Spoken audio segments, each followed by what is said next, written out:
Alright, you have wanted to start your own vegetable garden and you want to grow the biggest and best tomatoes you can and you want them better than the person next door. Well, I have a lot of information for you from growing seeds to your harvest and how you can set yourself up for success. So one of the biggest things is getting started right. So when you start planting those seeds, you're going to be putting them into soil. And what kind of soil you use and what you feed your plants is super important, especially if you're starting from scratch and you don't know what you're doing. If you can make yourself a lot of problems in the future if you don't use the right stuff to start with.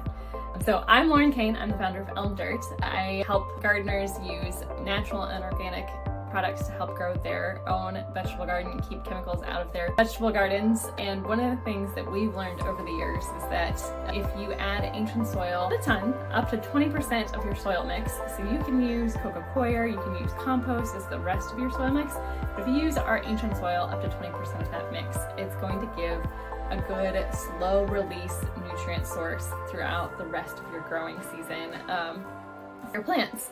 And then all the beneficial microbes in both our ancient soil and our plant juice help trigger those seeds to germinate, which means when you plant those seeds, you'll actually get more of the seeds to sprout and turn into plants than if you had used our products in the first place.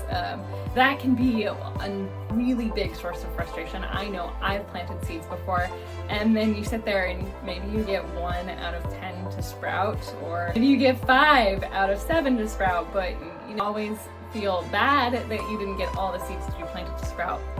And that's where our microbes and our products come in and help manage that for you and help increase your chance of those seeds germinating. The other thing that our microbes are going to do is they're going to help maintain the pH of the soil for you. They're going to monitor everything that the plants need and they're going to take care of it for you. So if you're using synthetic fertilizer, here's the thing. That is great for supplying nutrients to plants. That's what it is. That's what synthetic fertilizer has been designed to do. However, then you have to start worrying about all the other stuff that it's not taking care of. So you have now altered the pH of your soil. You have now lost the microbes that normally manage a lot of the plants for you. And because you're adding an amount of synthetic fertilizer and nutrients on a regular basis, the plants don't get encouraged to grow deeper roots. And so they have shallow roots, which means that you're going to have to water more because those roots don't go down deep enough to get more of that soil base that you've been adding in there.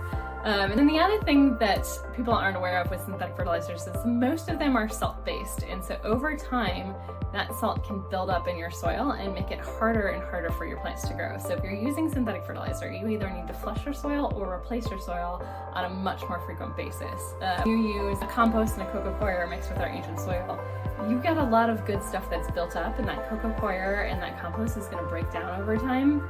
And so you might lose some volume there, but you add it in over years, you're actually going to be replenishing your soil over time. And so there's some really good benefits there for long-term savings. Not to mention, you'll get more plants as well as grow stronger plants that don't need as much water.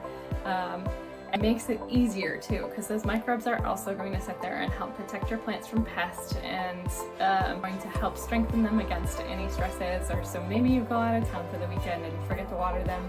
They're going to be a little more resilient and come back faster. That doesn't mean you can completely neglect your plants. There are still things like hornworms that will attack your tomatoes, and there are still you just can't go without watering your plants. They still need water.